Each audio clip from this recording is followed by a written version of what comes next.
Kerinduan kita adalah suatu yang membuat musuh-musuh resah.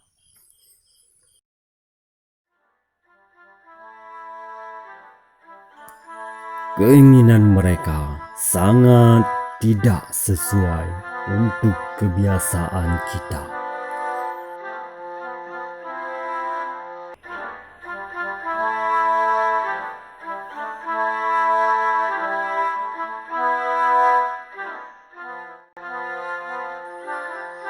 Jikapun dipaksa, sebab itulah perang bertumpah terjadi.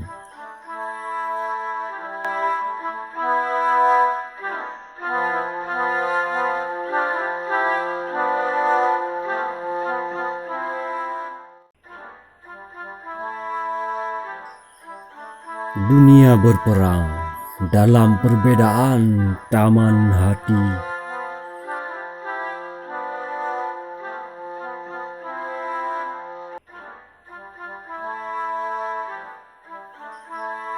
Dalam kesamaan iman akan terjalin kasih abadi.